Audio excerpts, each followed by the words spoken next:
race just started, essentially under caution, and one of the championship contenders is already a lap down. Scott Dixon came in 32 points in back of the championship, so what a swing this is going to be.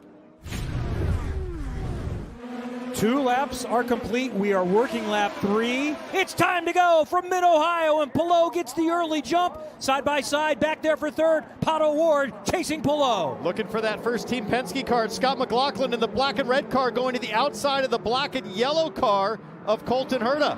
Going to get that position down into turn 6. A little bit of lockup from Christian Lundgaard looking at the back of Alexander Rossi side by side through Thunder Alley. That is tough. They're going to have to sort it out here into turn 9. But Linus Lundqvist on the outside of Lundgaard. Same with the second Meyer Shank machine of Felix Rosenqvist. All sorts of action at the back. One of the storylines. Lundgaard is moving to Errol McLaren, and he's got to run on Rasmussen. Left side, left side. Some Christian on Christian maneuvers right there, but he overshoots it, does Lundgaard. Rasmussen trying to respond on the outside of 5. He'll have the inside for 6. But Lundgaard tries to hang it on, not going to be enough.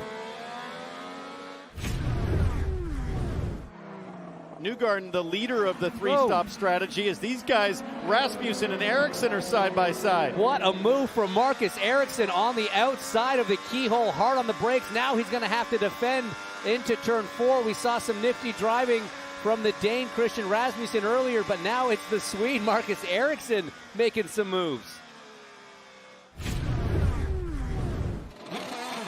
Clean launch for the 5-car and Pato Award. Money stop for the Arrow McLaren team. That looks super Push on the clean. outlap here, push. There goes Scott Dixon. Palou, traffic on his in-lap. That is Will Power. Not what he wanted to see at all. Alex Palou comes to pit lane, and this pit stop is going to make or break this for him. Those primaries are going to go right back on. They're filling it up with Shell fuel. And oh no! There was a little bit of a delay there. Georgia, a big delay. Look at this. There's going to be a battle going up the hill. Pato Ward coming through turn 1. He's got warmer tires. Pato Ward to the front has gotten around Alex Palou. A lead change at Mid-Ohio, and Ward has turned the table.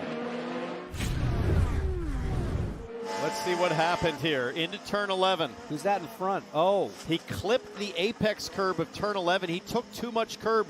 I've done that before. There's a massive divot right before the curb. It wouldn't surprise me if Newgarden even has some damage to his left front suspension from taking that big hit. It sent him aggressively off the track. Alex Palou, that could have easily gotten away from him and into the inside concrete wall. Nice save from Palou. One thing's for sure, he's trying. He's doing everything he can. Palou drops 2 wheels out of turn 9. That's going to cost him half a second at least. Meanwhile, moments ago, that's Romain Grosjean going around. Contact with the wall. It looked like maybe light contact. What does race control do here? We're going to see the white flag this time by. Can we stay green? Grosjean's still running. Comes out right in front of Nolan Siegel. And the leaders. Ward may have to deal with Simpson right in front of him. But it seems like Canapino is slowing down even a little bit more to try to make it to the finish on fuel. So this is really going to back things up as they come through turn 6. That was a chance right there down the hill into 6. Bit of a defensive line from Ward. It was just enough to keep Palou at bay, and I don't know if there's any opportunities left. And keep an eye on that green and black car of Canapino. He might run out of fuel and start coasting, and he does get out of the way.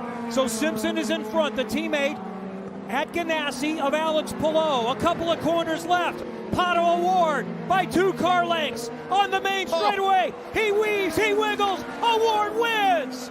McLaren. Checkered flag. You just won at Mid-Ohio, buddy. And toppled Alex Palou at Mid-Ohio. Yeah, boy! Long time coming. Long time coming.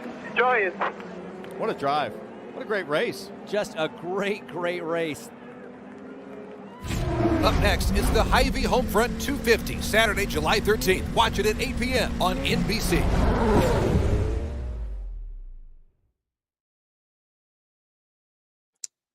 And with that, welcome back to the Push to Pass podcast for another episode. I am Derek Vance, and as you see right there, Michael is joining us as usual.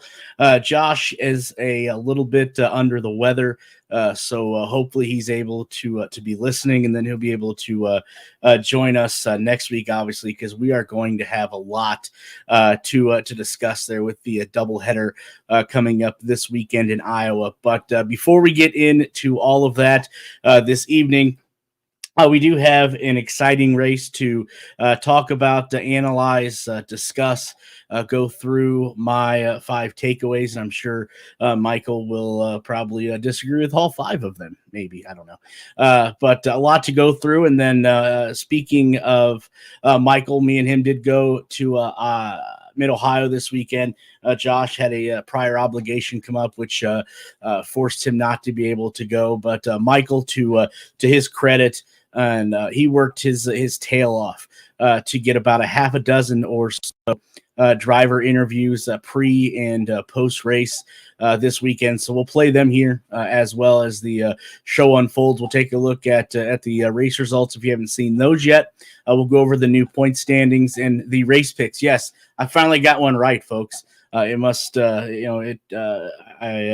usually the kiss of death when it comes to race picks, but hey, I got one right this weekend, and then we'll have Mike join us at about 8:50 or so to go over his winnings this past weekend, and then give you a little bit of a preview as to what Iowa's going to look like. I was looking at the past winners, and I kind of have a sneaky suspicion.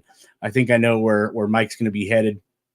With who to bet on this weekend. And then also too at the top of the hour, right before we end things, we'll have the weather report from our official weatherman here at the Push to Pass podcast. And then we'll dive a little bit into Iowa. Like I said, I don't want to keep it too long. Obviously, we got 2 races this weekend, but we got Mid-Ohio rather to talk about first. And we do have some news that broke earlier today with another certain driver going back to a familiar stable for Iowa this weekend. We'll get into that here right before we close the show out. But as you see right here, like I said, Michael is joining us.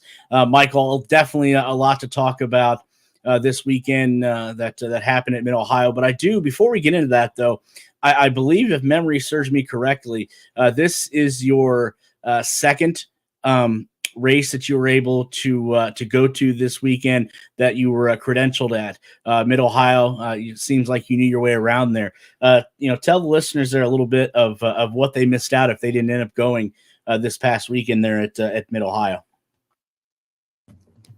Yeah, if you didn't go to Mid-Ohio, you seem to the camera doesn't do it justice, but I have a red head here today. I'm pretty burnt. I got a good amount of sun. Great weather Sunday. Friday there was some rain there, but Sunday great weather for a great crowd that showed up to Mid-Ohio. Was really surprised because as you've seen going into the racetrack, it is just in the middle of nowhere. You get off the interstate, and about 20 minutes later, in the middle of in cornfields and soybean fields, there's a racetrack. So, but what a great facility. I got to thank all the staff and everyone at Mid-Ohio for taking care of us on Sunday. They did a great job. A lot of walking.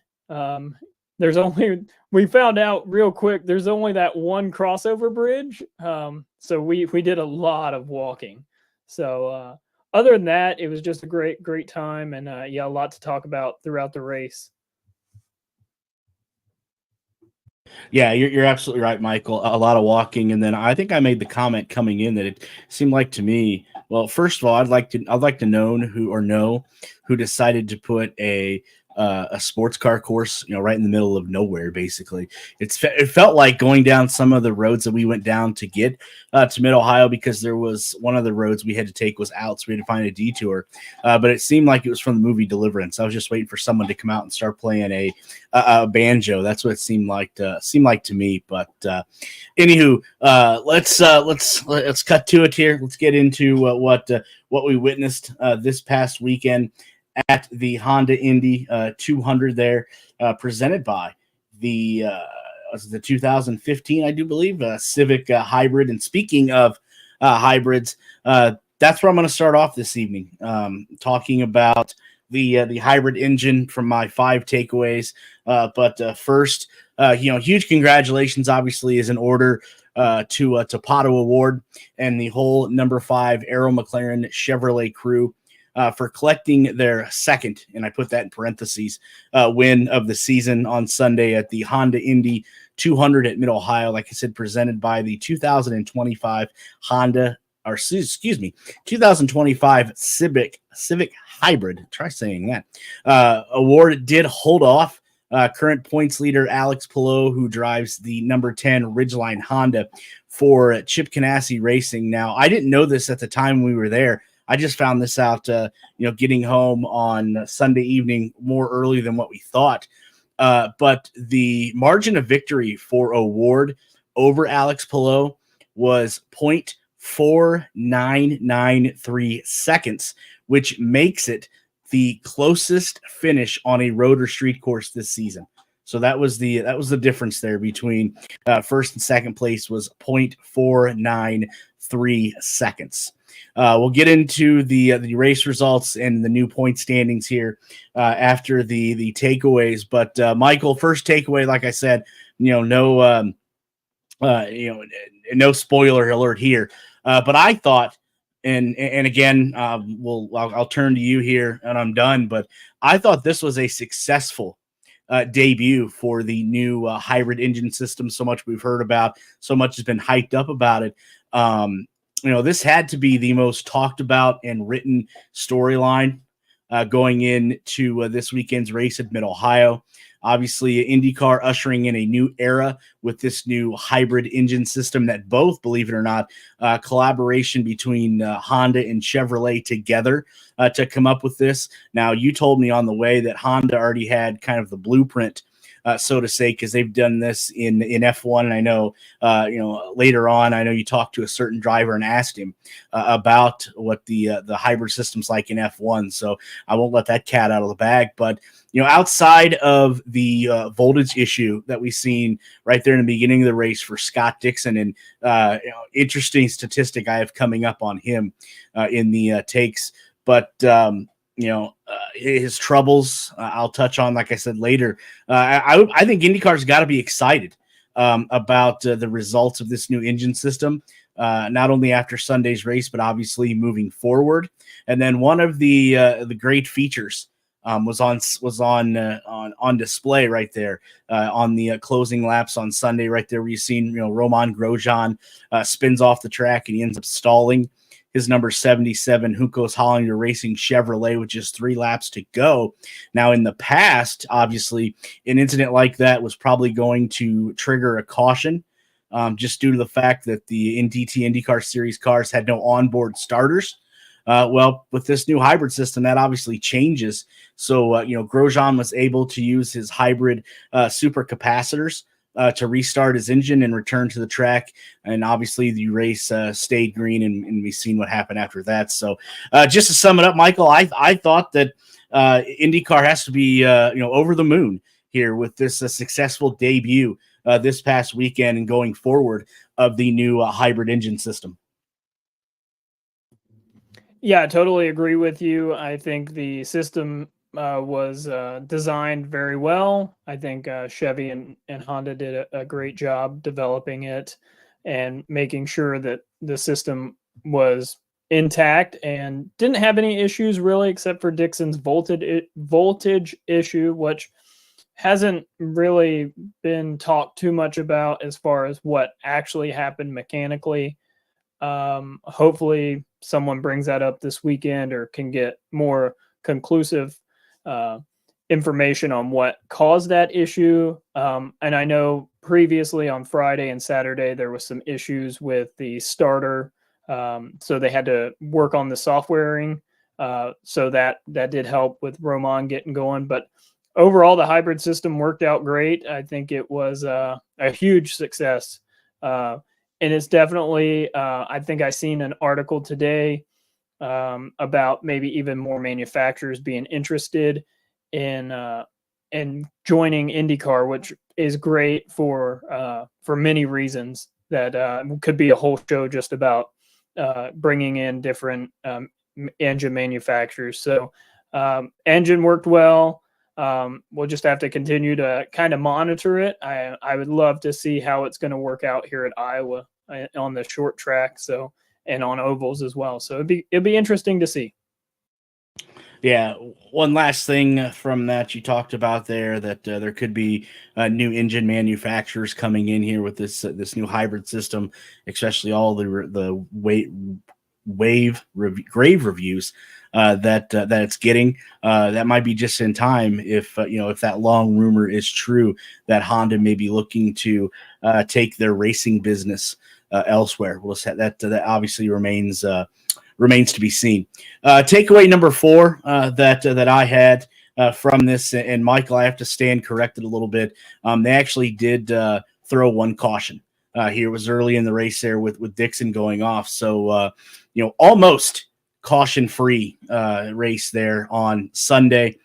After doing some long math, Michael, which I don't know if you know this or not, but it was a subject that I kind of gave up on when I started seeing letters and numbers showing up together. That's when I gave up on math. But anywho, it's actually been, if you believe it or not, and I know that I tossed this in our group text, it has been 1,373 days, or for you illiterate math people like myself, 3 years and 9 months since the last NTT IndyCar Series race went caution free. And that was, if you guys don't know, flashback, October 3rd, 2020. It was actually the IndyCar Harvest GP during COVID at the Indianapolis Motor Speedway road course. So a little flashback there. But overall, like I said, I thought it was a very clean race on Sunday. And then, as I said in the above there at bullet point number 5, that one of the new features, many features, that this new hybrid system that came into play with Roman Grosjean being able to refire his car, which kept the race green. And if it wasn't for Scott Dixon's early troubles there at the opening laps, we would have seen a caution-free race. Like I said, the first time that would have happened since October 3rd, 2020. So, Michael, kind of curious to get your thoughts on a very clean race last Sunday. Yeah, very clean race, very physical race. I seen a couple of drivers talking about that. Graham Rahal was one that talked about how hot it was, how physically demanding it was.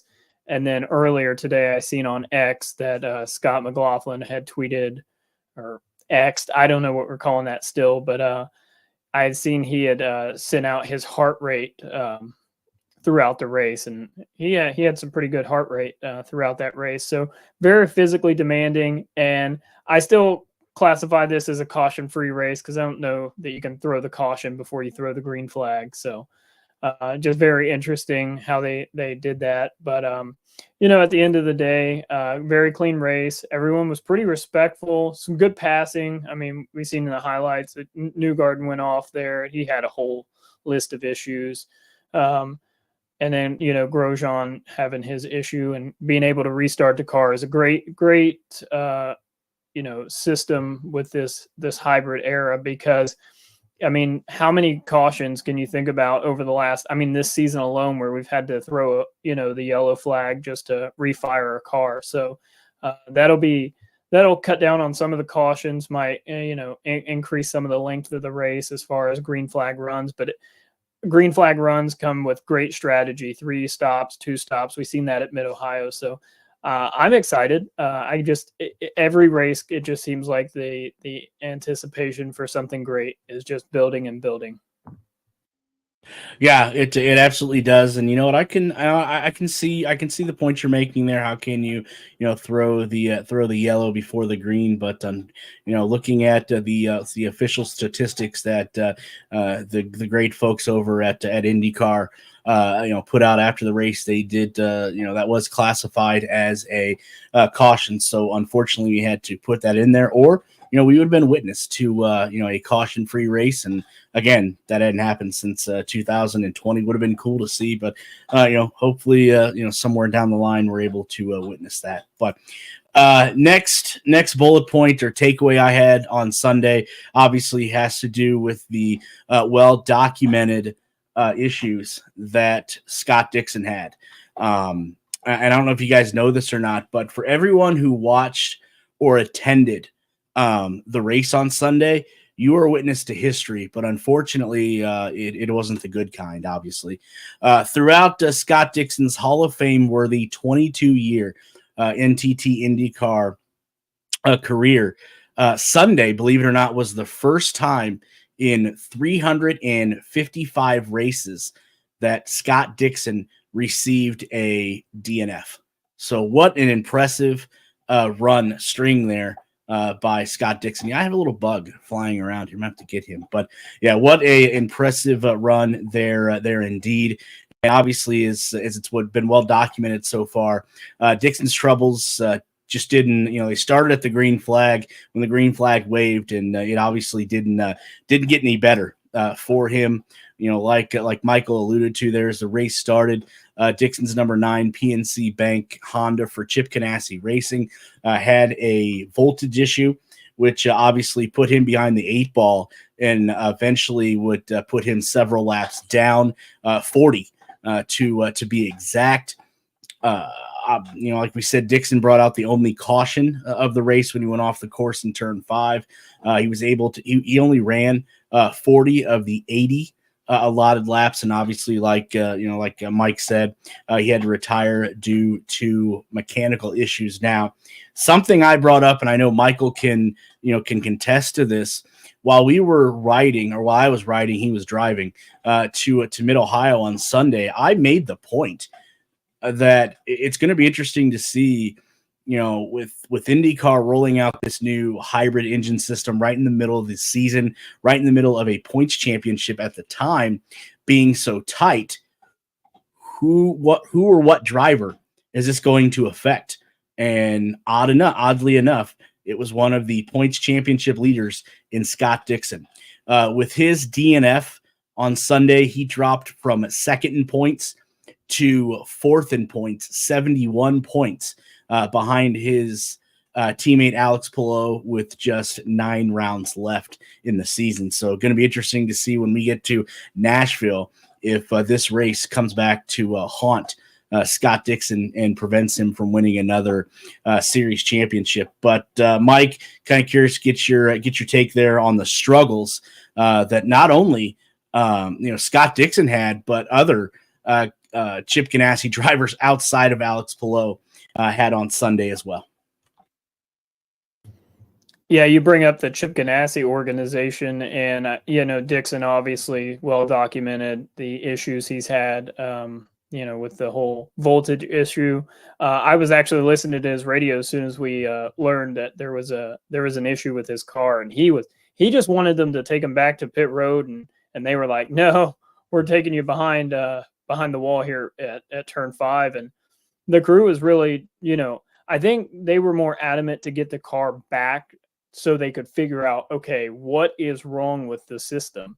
And I think, it took about 10 laps for them to get the car back to the garage area, and so they could start diagnosing it. I think it's very important that if this stuff, with the hybrid system and these little quirks that are happening, when this stuff comes up, it is imperative that the IndyCar series gets those cars back to the teams as quick as possible so they can diagnose these issues to help develop, whether it's a software issue or something like that, to where not only is it, a team specific problem, it could be, hey, we found this glitch or something that in the software that affected Scott's car. We need to maybe address it throughout the entire series. So those are things that have to kind of be communicated between officials and the team and stuff. I know the team was very, very adamant about getting the car back. As far as the other big Chip Ganassi issue, the 4 car just stalled. I mean, even leaving pit road for the initial pace laps and then during his pit stall as well. And I know we walked pit road a couple of times, and I brought it up to you. I'm like, look at the elevation change on this pit road. I said, that's going to cost someone today. And it just happened to be one of those guys that was like right before the crest of the hill there. So, yeah, very interesting. But, with Scott Dixon, I wrote an article about how dominant he's been at Mid-Ohio, and this was a really good track for him to, start, building towards, maybe contending for the championship, and he goes out and has that issue. So it'll be interesting to see, like you said, at Nashville, does this race come back to haunt him? Yeah, I think we're both right in both aspects, and walking pit road there, Michael's dead on, and I didn't realize that, but we weren't we were right behind where all of the equipment was, and that was one of the first things he pointed out is just how the elevation change from the first pit stall that Alex Palou had to the last pit stall that I believe Kip and Simpson may have had. Just the different elevation changes was was interesting to see. So we'll see this weekend coming up here if Scott Dixon can shake this off and hopefully have 2 good races this weekend that gets him right back up there. But he definitely has a long road to hoe for sure. Second to last takeaway here before we, what the first one's going to be. Obviously, I commend and the hard work and patience that Christian Rasmussen put in on Sunday finally paid off there in the number 20 Geico Chevrolet, obviously for Ed Carpenter Racing, as the 2023 Indy Next by Firestone champion was able to capture his first top 10 in the NTT IndyCar Series career, finishing 9th. So congratulations to him. I know he had a great qualifying spot of P8, and Christian was able to keep his nose clean, keep his car clean, and completed all 80 laps. So this has to be a huge boost of momentum, not only for Rasmussen, but for that Ed Carpenter team going forward here, as Christian's obviously going to grow and learn in the series. But I thought a huge congratulations goes out to him for the drive and collecting his first top 10 of his career. Yeah, absolutely right. Good run for him. Good run for Ed Carpenter Racing. I think we kind of talked about it on the way or to or from. I can't remember the direction at this point. But we talked about Ed Carpenter Racing, and like outside of Indy, like we haven't heard much from them at all. So really good run for him. It's a shame he's not running at Iowa. He just has that momentum now, and kind of gets pulled for the car for quite. He's got 2. He's going to miss the 2 races at Iowa. Then he'll be back for Toronto, and then we're on the Olympic break. So,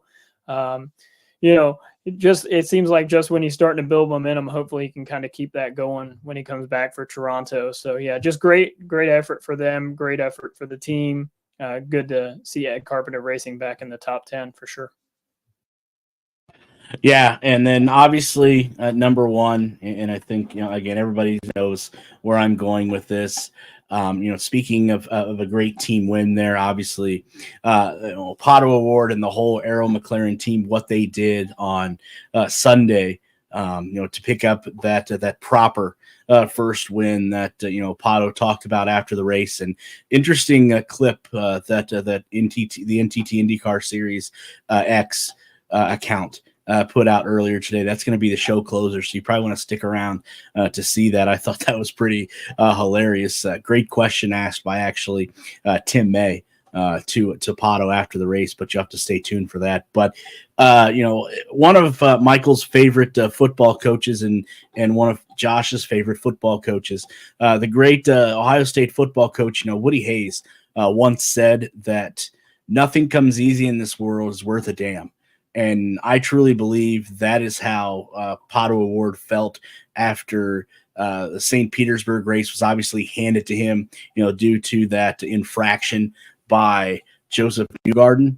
But Pato on Sunday, the first thing he said after being interviewed is, he was finally happy to get a proper win. Obviously, being able to celebrate with his team, with his crew in Victory Lane. And speaking of Victory Lane for Pato, if you can believe this or not, up to Sunday, it was 714 days, or 1 year and 11 months since Award last visited Victory Lane. Now, I'm saying visited, not, handed a win, but visited Victory Lane. You got to go all the way back to 2022 at the Hy-Vee Salute to Farmers 300 at the Iowa Speedway, which is obviously where the series is headed to next, to find the last time Pato Award was in Victory Lane. Now, Michael talked about, we were walking, the pits during a warm up there. And, if you remember, Michael, one of the other team's personnel was, told us how quick the Arrow McLaren cars were, especially Pato Award. And, all Award was waiting to do was to get a chance to overtake Alex Palou, and his patience finally paid off. Obviously we've talked about, and it's well documented on here, that, Pato has played the bridesmaid so many times and not the bride. Well, on lap 57, Palou's in the pits. He kind of stalls it, and Award sees his opportunity, and he definitely seized on it. Eyewitness where we were at in the other media center, Pato's coming down the front stretch out of that last turn. He kind of wiggles a little bit, but he definitely got on the gas. And, as like I said, Palou kind of stalls it in the box a little bit, stumbles out of his pit box, and Award takes the lead and, holds on to it for the remaining 24 laps to pick up his sixth career victory. Now, interesting as well here, credit to Chevrolet, because with Award's win, this obviously gives Chevrolet a little feather in the cap, so to say, in their rich history of racing. They get their first win in the first race in the new era of the IndyCar series with the new hybrid engine system. And along with that, they take the manufacturer's points lead by Honda over 4 points. So, not only huge congratulations goes out to Pato Award, but to Chevrolet as well. So, Michael, kind of curious to get your thoughts here, wrapping up the five takeaways here. The race that Pato Award had, and obviously, he has been patient for so long, playing the bridesmaid, but on Sunday, he finally got that opportunity to play the bride.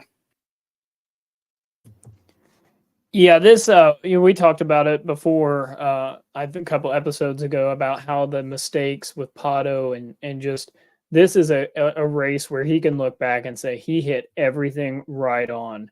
And I mean, Palou in that first stint, he took off. He was gone. I was watching lap times. We were sitting there talking about lap times, and I'm like, Palou's gone. Like, there's no way that anyone's going to catch him. And then that second stint on the alternates, and Palou just fell apart. And we'll hear here in a little bit about his thoughts on that. But I look at that, and that's where Pato really, he stuck in, and he caught Palou at the perfect time. He caught him, and then immediately he was in that last fuel window, and he hit pit road immediately, did the undercut. And I don't know that even if, Palou didn't have the issue on pit road, I think Pato still had the lead because he was so quick on the outlap coming, after that pit stop. I don't think the tires would have been warm enough on Palou's car to even, defend. So great execution by Arrow McLaren. Great execution by Pato, kept the car, clean, had no issues, throughout the race. And you sit there long enough and you're fast enough, long enough, you're going to find victory lane. He did that. You could see waiting for the other drivers to get to the podium. He was exhausted. He was beat, and very physical race. We talked about that a little bit earlier. So physical, but the excitement that you could tell just like with the fans. His fan base is absolutely incredible. It's great for the sport. He's great for the sport, and it's just it's absolutely incredible that they've come up. The Chevy hybrid is all that was talked about now. So Honda's got a little bit of work to do. So we'll see how that goes coming into to Iowa. And then Pato, you said he's won at Iowa before. He's pretty good on the oval, so he could start a good trend here. Yeah, he absolutely could. And just to piggyback on what you talked about there, we were looking at the lap times and things, and I looked over and told you, I said Pato's got a better car on the softer red compound tires, and that is how he cut that lead drastically. Pelot's car on the red compound tires, I don't know what it was. There was a difference between Pelot's car on the softer reds and the black tires. What that was, I don't know. But Pato had a better car than Pelot on the softer red compounds. That is how he cut that lead. Pelot was out to I think a 5 or 6 second lead at one point, and I said, if he gets out there in front, this thing's over with. But, Pato, the strategy paid off. His car was better on the reds, and obviously he takes the win on Sunday. Speaking of the results for Sunday, we'll go through them here real quick. Obviously, your podium, Pato Award, Alex Pelot, Scott McLaughlin, the third place finisher. Then it was Colton Herta, Marcus Ericsson, Alexander Rossi, Christian Lundgaard, Kyle Kirkwood, Christian Rasmussen, and Santino Ferrucci round out your top 10. Then it was Will Power, David Malukas, Toby Sowery coming home 13th, Felix Rosenquist, Lunas Lundquist, Stingray Robb, which we'll hear from here shortly, Marcus Armstrong, Graham Rahal, his home course there in Ohio, and Renus VK and Nolan Siegel round out your top 20. Then it was Kiffin Simpson, Augustine Canapino, Roman Grosjean, Pietro Fittipaldi, Joseph Newgarden, Jack Harvey, and Scott Dixon round out the 27 entries there on Sunday. Speaking of drivers, and again, huge credit goes to Michael for the work that he put in this past weekend on pre and post-race interviews. Huge props out to him. He said he got about a half a dozen or so pre and post-race interviews. Let's get to them. First, we're going to hear from David Malukas. Down here with David Malukas. You've had a crazy last 11 months, I would say. Is that fair to say? Yeah, definitely the craziest few months I've had in probably my entire life for sure. So now that you have a full race under you and come into Mid-Ohio, how's the wrist feel? How's the car feel? And are you happy with the speed in the car? Yeah, the wrist feels very good. It's definitely got worn in and broken in after Laguna, and now, it's definitely still a little bit on the weaker side and still missing a little bit of flexibility, but in a lot better state than Laguna. And of course, with the team, we're just building that much more chemistry, understanding what I want from the car and kind of what feedback they want. So we've built a really good setup. And, we qualified P3, I think, just then in the warm-up, missing a little bit of pace on the primaries, but we're going to head back trying to figure something out. And I know we'll do it, and heading into the race will be good. All right, appreciate your time. Thank you.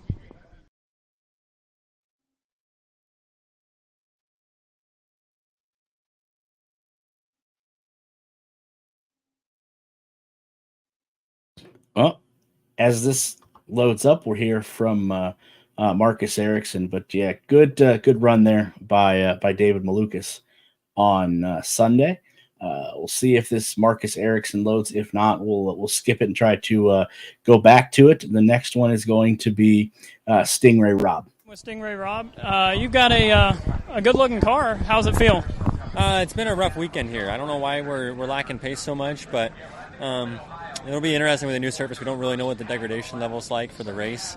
Might be a 2-stop, might be a 3-stop, but I think that's kind of up to the leaders to decide what that's going to be for us, depending on the pace. So, hoping for a good race. I hope we can race forward and have some good strategy, but right now we need to figure a few things out. Either tire feel better overall? I mean, obviously the pace on the Reds is going to be better to start, but the degradation level seemed pretty high on them this morning. So I don't know if that was just us or if it was all the cars around us. So I think that the blacks are going to be good for longevity, but it's going to be a matter of in and out laps here. I think that's kind of what's decided the race last few years here. Okay, and the one big question I have for you is you bring your faith to racing. What's that mean to you? Yeah, I mean, I wear the Bibleverse John 3:30 on my suit and Nomex as much as I can because that's a call to mission for me. It says, he must increase, but I must decrease. And so it's a reminder to myself as well as people around me that I'm not just racing for me. I'm not racing for my glory. I'm racing for the God's glory. And I feel like he's given me a platform to use here. And my faith is my foundation that I work from. And so I pursue excellence because I feel that God has called us to excellence in whatever we do. So my job is to do the best I can in the car, but also represent him well. Absolutely. I appreciate your time. Thank you. Appreciate it.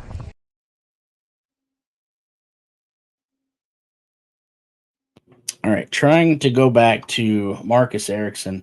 This may have to try if I can reload this or maybe send this out at a different time. It's just not. It's having issues loading this up. Not, all the rest of them have been great quality, but for some reason this one's just taking a little while to load up. So we'll see if we can go back to that. Next was runner up there, Alex Palou. I'm down here with second place finisher in the Honda 200, Alex Palou. Alex, you started out strong today. The first stint went really well. What happened there in that second stint on the alternates, and the third stint there? Just had a ton of deck. Couldn't really keep up the pace without shredding those front tires on the alternates. We were really strong on the primaries, both the first and third stint, but really couldn't match the pace that the 5 had on alternates.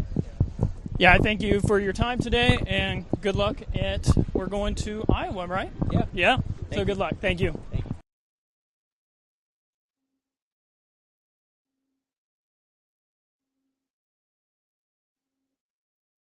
Down here with Colton Herta after the Honda Indy 200. How was your race today, and where do you think you could improve going forward? It was okay. Thank you. I think obviously we started fourth, we finished fourth. Overall pace wasn't bad. We just didn't have the pace of the top 3. We had a little bit of understeer in the car, but nothing terrible. So I think if we clean that up a little bit, that's kind of where we can find a little bit of time. Okay, any issues with your hybrid unit?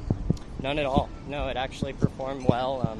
I never had any problems with overheating or any dropouts or anything like that. So it was actually really nice. It performed exactly how all of winter testing went. Okay, thank you for your time today. No problem. Thanks, man.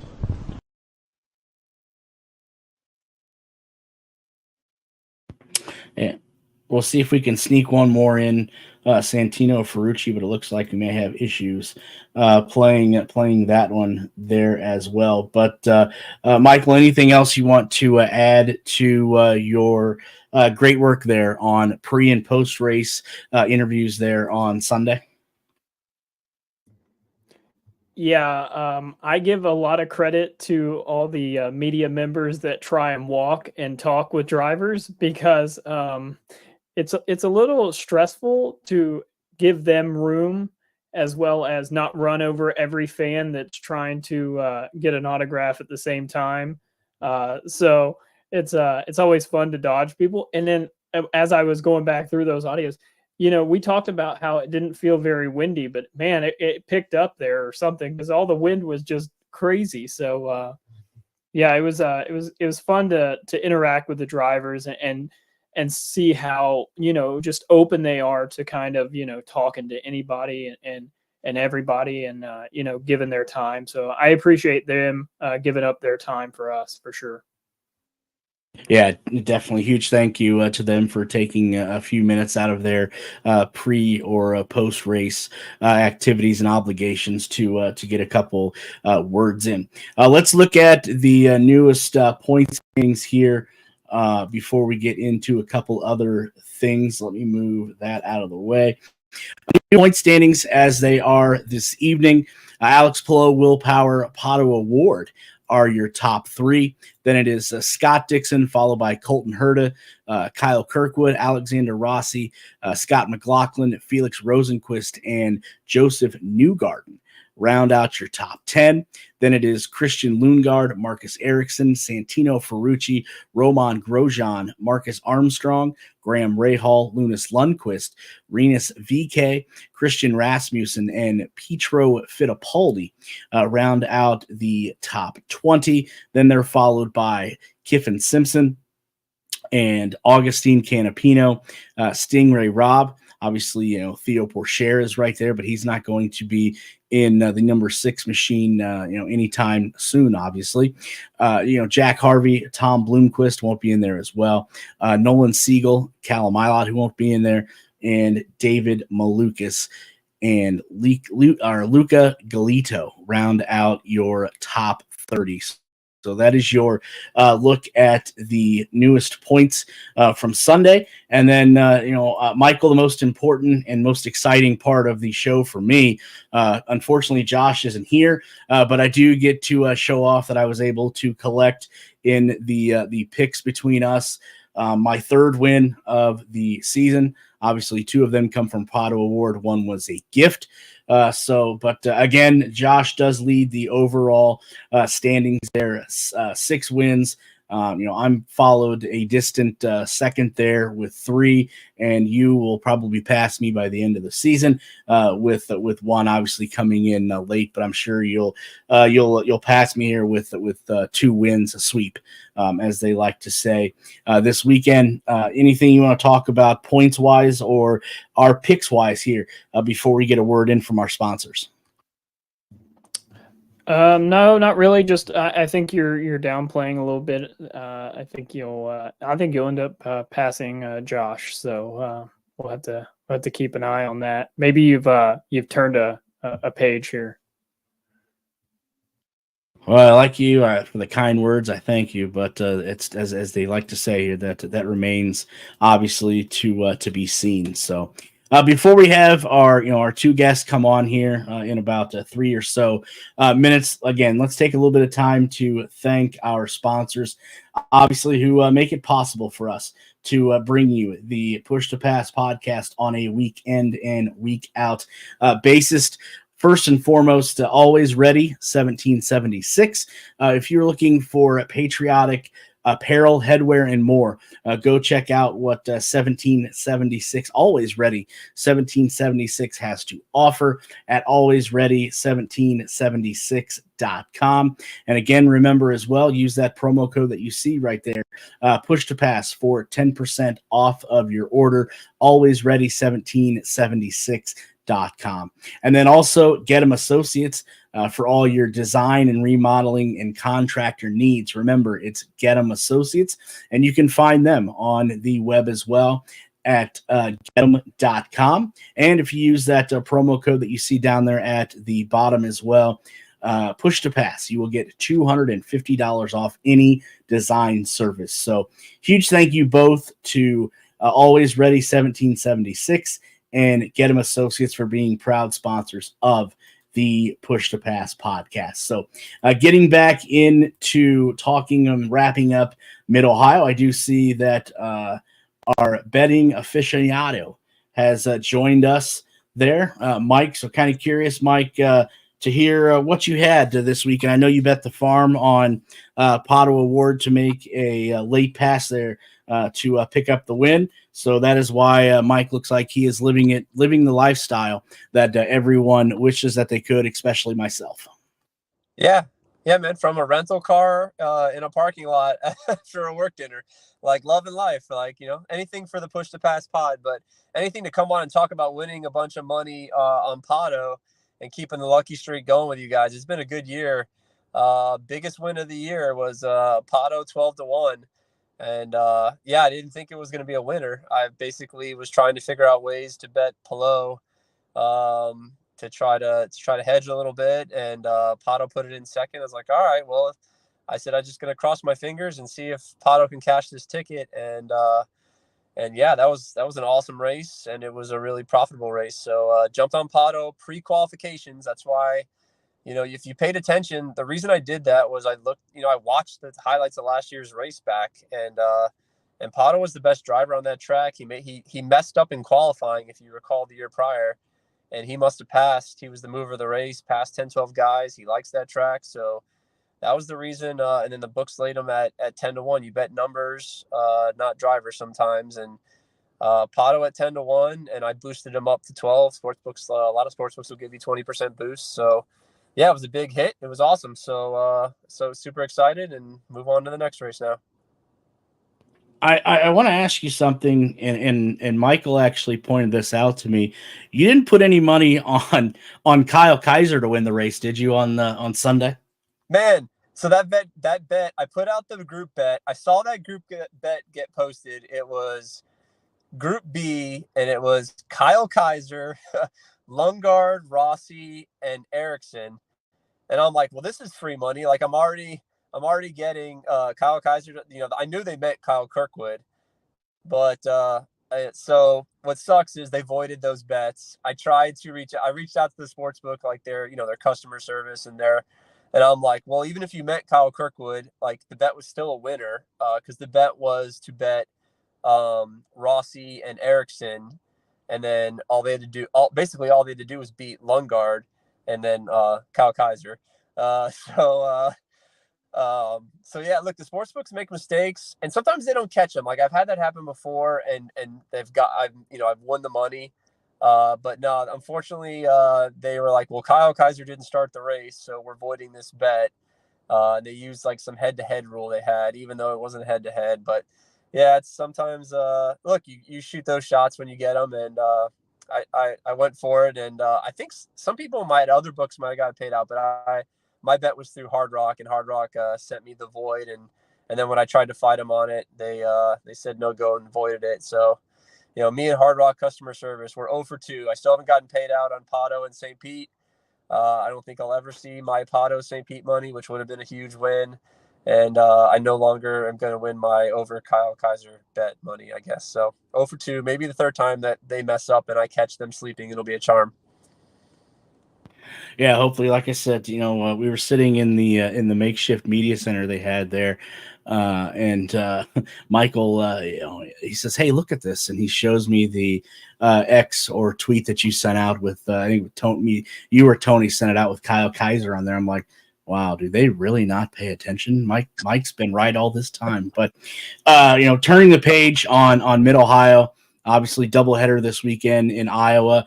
And I told Michael opening the show, I said, I bet that I have a sneaky suspicion as to where Mike's looking at betting for this weekend. You're not happening to hedge your bets on a certain two-time Indy 500 champion, are you? Yeah, look, it's Joseph Newgarden week, right? And this is this is an example where unfortunately the books have caught on. Got to make a ton of money on Joseph maybe 2-3 years ago, just knowing that he dominates Iowa, and the sportsbooks not having any idea. A couple big 4-1, 5-1 wins, but last year the sportsbooks got smart. I think I want to say he was like just around even money to win the race. Honestly, I think that might still be a good bet. I have we'll see. Maybe the sportsbook, like Newgarden, has not done well. He's low in the points. He's not had, I wish if he wouldn't have won the 500, maybe we would have gotten him at 3-4-1 again for this race. Who knows? But yeah, this is the Joseph Newgarden track. Obviously, he should have won both races last year. It was if you recall, like a suspension part broke. If I recall, something crazy happened. He was dominating the race. Him and McLaughlin just ran away with it. So yeah, it's Bet Joseph week. Find ways to make money betting Joseph. Pair him up with soccer bets and Copa. Pair him up with F1 bets. Pair him up with some big Wimbledon favorites. I don't know. Find ways to get the bet up a little bit. But yeah, Joseph's the one we want to bet for Iowa. It's pretty simple. The only thing that gives me like a second of pause if they post some like crazy low number, because look, it's just IndyCar. If there is a race where I'm gonna like last week, I was not willing to bet Palou at 2-1 or lower. Like, that's just crazy. And case in point, like, stuff happens in IndyCar races. He has a bad pit stop. He gets passed up, and he's not going to do anything crazy to lose his points. So the only thing that gives me pause here is the repave, right? How is the repave going to change the dominance of Joseph and Penske on this track? Maybe we'll have, and obviously the hybrid. Like, is that going to have any effect on this race? So I don't know. We'll see if the sports books post a 3-1, 4-1. Like, I'm jumping on it. I don't care. I'll hit it. If they post like an even money, it can't get much worse. I actually would then hope for him not to get the pole, because really the pole doesn't matter like it does on road and street courses on ovals. So fine, Joseph can start 10th, 11th, and I guarantee he's, like, a couple of years past, he'd win the race by still 2 laps, lapping the field. So then at that point, maybe I'll wait and watch and see if the repave, if the drivers say something different, or if all of a sudden, he's not the fastest car in practice or something like that. But yeah, fully expect Joseph to win these. He's going to be the guy to bet in these last couple ovals. If there was a number 2 and 3, like 1A or 2B, 3C, Pato and then McLaughlin are the 2 guys. I think Tony put out a tweet of the number of guys that have won on ovals in the last 3 years. There's like 3 guys, right? It's like Dixon, Pato, and Joseph, and then maybe McLaughlin won at Texas. I don't know, but it's a small list. So yeah, bet Joseph. I don't have any other better advice than that. Yeah, I think you kind of stole my last question I had. If someone was going to go off and not bet the farm on Joseph Newgarden, would that next person in line be Pato O'Ward with the momentum he has from Mid Ohio and plus being a previous winner here at Iowa? But I think you kind of answered that, so that'll take care of that. Michael, do you have any other questions wise here before we let Mike get back to his dinner? No, I'm with Mike on the repave from testing. It sounds like it's going to be super fast. So yeah, just have to watch qualify and practice. Yeah, that throws a wrench in things. We'll see. I still think the reason he's so fast is he just understands the lines. He understands the tire wear. He understands how to get in and out of the corners like nobody else. And then he's just a little braver, I think, than others. I don't know, but yeah, it'll be like, look, it's 2 races. That's the other thing. Like, I always tell people, I probably should say this PSA, like I'll post this as well. Like, like, I would always, if you're going to decide to bet $100 total for the weekend, or maybe $100 a race, I might actually just say bet 150 on the second race and 50 on the first, or bet, 25 on the first and save 75 for the second, and then watch the race, because you can learn a ton, of who's fast, who's not, and then you can make smarter bets the next race. And the sports books, trust me, the guy making the odds is not watching the race. He's maybe looking at a box score. They're just going to set a line and let the market do what the market does and then take action. So, so pay attention to the first race and then maybe save some money for the second. I will always fire some more bullets in the second. If you watch Joseph dominate the first race, maybe something happens or he just wins it easily, just bet him again the second race and pair it up with some stuff. Like, he's probably going to dominate again. So pay attention to that. We get 2 races and 2 chances to win more money. Good stuff as always. Definitely look out for Mike and Tony if they're going to have a spaces maybe on Friday or maybe early Saturday evening, due to the fact that this first race is a night race, which I can't wait for. But Mike, good stuff as always. Look forward to hearing about your winnings next week, and then you can go maybe have a more expensive dinner on the boss's dime next week. All right, guys, take care.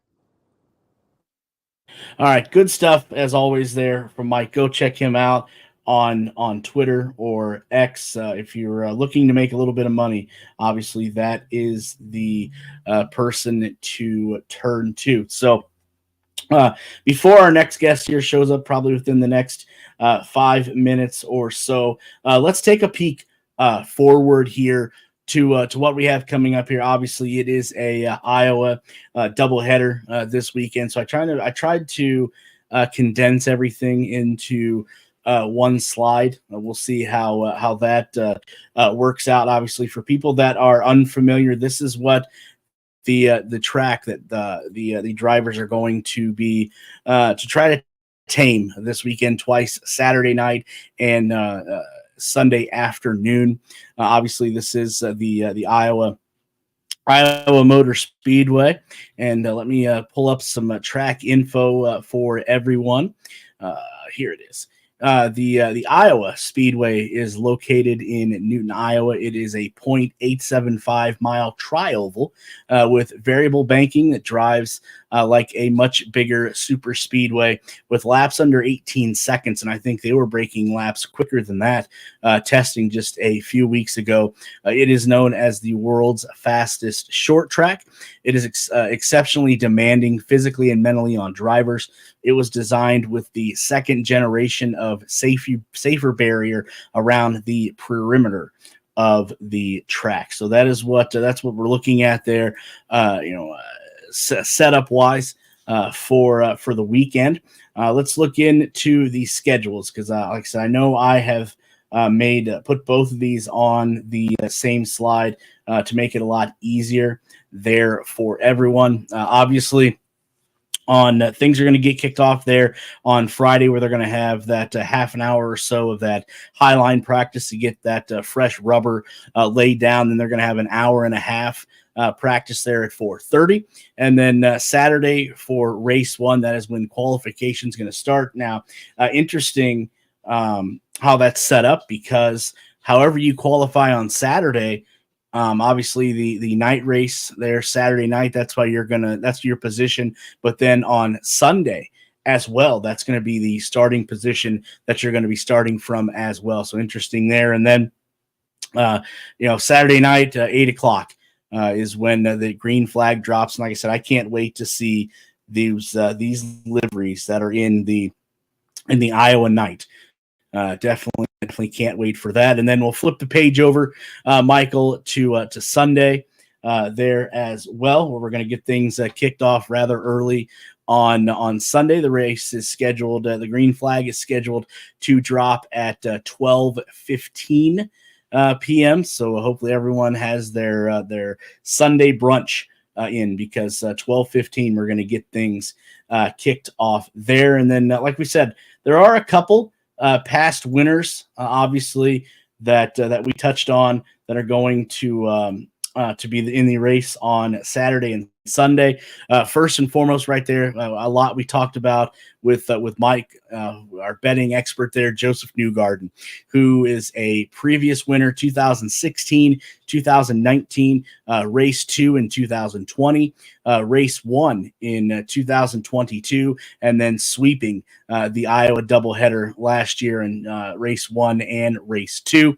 And then obviously, Pato Award being the other active winner there in 2022. So obviously those two individuals are who we're going to be looking at, as race favorites, and in the betting world, betting favorites going into both of those races as well. But we do need to find out what Mother Nature is going to have in store at Iowa. I know last year it was a hot one. I didn't go, but talking to people that did, it was obviously a hot one. And when we look at Mother Nature, there's only one person, Michael, that I can think of that can speak on its behalf, if anybody can, and that is the official weatherman of the Push to Pass podcast, IndyCar weatherman. And weatherman, hopefully you got some good weather for us here this weekend at Iowa. Hey, good evening, guys. Thanks for having me back again this week. So, boy, good is a tough word, right? You were just talking about the heat, and that's really where we're at looking at this weekend. So a couple windows in there where we may see some storms fire up, but I don't think that's the real story this weekend. It's probably going to wind up being the heat and the heat index that we talk about, especially as we get into Sunday. So kind of walking through each day there. Friday, probably our best day, though I use that term rather loosely. And I hate to call, the upper 80s, mid 80s cool, but it should be our coolest day of the 3 days. And we're looking at a pretty humid atmosphere, right? So we're going to take the take that ambient temp, factor in the moisture, and that's going to give us a heat index, or you'll hear it referred to as the feels like temperature right through the weekend. So afternoon practice probably feels more like upper 80s, low 90s. And I think there's a real slight chance for a storm after sunset in the evening, but it's pretty low right now.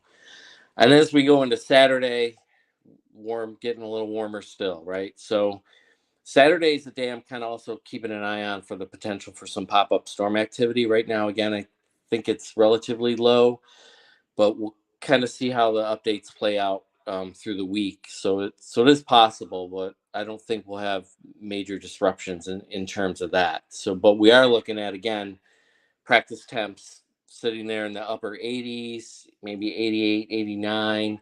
And then, you do the math and it works out to a heat index, 95, 96 degrees.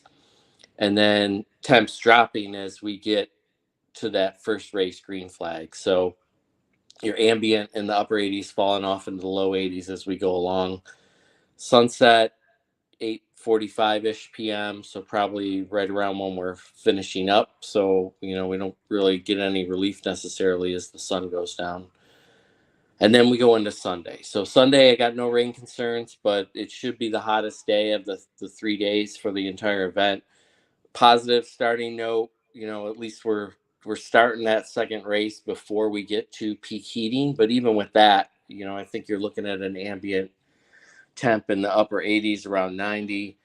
And then, you're starting with that heat index right off the bat in the mid 90s. And then as we go into that afternoon, getting into the hundreds and even into the 104, 105 range Sunday afternoon. So for folks that are attending, it's going to be one of those days where you want to make sure that you're hydrated throughout the day. Maybe you have a spot where you can get some relief from the heat or some shade out there. Winds not really an issue, I don't think. Pretty much out of the south the entire time, and some afternoon gusts up into the 15-knot range, but nothing crazy expected for now. Again, it's really going to be that heat. And then throughout the week, we'll just kind of keep an eye on the potential for storm chances, if they may get bigger or smaller as we go. All right, good stuff. Yeah, everybody obviously stay hydrated there. As you see, those temps cracking the 90s, and then also too, I would highly suggest, as I always do, and Michael does as well, stay in tuned with the weatherman on X, X, formerly known as Twitter. And then also he is on Threads as well. Let him talk about that. But I know if something changes, he is definitely on top of it. But if they're not subscribed to you yet, where can they find you at?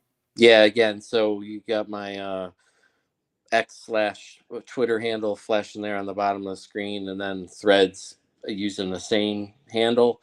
I know somebody actually reached out to me this week about Facebook, so I'm not on Facebook, although maybe that's something I'll look into for next season. So, but for now, it's X and Threads. All right, good stuff as always. We'll definitely keep an eye on if the weather changes, and hopefully we'll have a great doubleheader weekend with great weather as well. All right, thanks a lot, guys. Have a good night. You too, as well. So good stuff there. Like I said, everybody stay hydrated, like you said, and if you can, try to get out of the heat there as much as possible. So, Mike, just looking at things, I think I think we accomplished what we wanted to here this evening. I know we do have one more story to go through, and I know it's your favorite, coming from your favorite race team there, obviously. So I'll throw the graphic up here real quick. Again, like we said, the news broke earlier today that Catherine Legg, yes, if you remember Catherine Legg, she is going to be coming to Iowa this weekend for the doubleheader. Obviously, driving. Last time we seen her, she was climbing out of her number 51 Elf Honda for Dale Coyne Racing after retiring from the 108th Indianapolis 500 in May due to mechanical failure, and she ended up finishing 29th. But like we mentioned, though, today, Dale Coyne Racing did announce that she would be making her return to the number 51 Honda for this weekend's NTT IndyCar Series doubleheader at the Iowa Speedway. If you don't know about Catherine, she is a native of Gulf, England, and she has been in and out of the NTT IndyCar Series for a total of 4 seasons, starting back in 2012. During her time in the series, Catherine has participated in a total of 13 races, with the last 2 just being one-offs for the Indianapolis 500. Now, if you're wondering, Catherine actually does have some past oval experience, obviously outside of the Indianapolis 500. She has raced at Texas, Milwaukee, and then Iowa, with the average starting position of 25th and the average finishing position of 22nd. So, Michael, anything else that you want to add there about Catherine Legg coming back this weekend and driving for the revolving door that is Dale Coyne Racing? Yeah, the only thing I want to add is it does sound like Elf has come back with her as well. So that's always positive, encouraging to have them. They did a great activation at Indy, so hopefully they can continue that and help boost the marketability of not only Catherine Legg, but the IndyCar Series and Dale Coyne Racing. And one more note about Dale Coyne Racing is their runner, their finishing place for Toby Sowery this past weekend was really good. You know, we talk about how the race was, pretty much green start to finish. So for a guy that hasn't been in an Indy car in a while, to come over and finish as well as he did was really good. It was encouraging to see for that team as well. Yeah, obviously, good, great finish there by Toby with, obviously everything that's going on over there at Dale Coyne Racing. And, we're both kind of scratching our heads, asking each other, what is going on. We'll have to see what the long-term plan is over there at Dale Coyne Racing, obviously, for sure. So with that, Michael, I think that puts a wrap on reviewing Mid-Ohio. Now that is behind us. We are definitely looking forward to the Iowa doubleheader this weekend.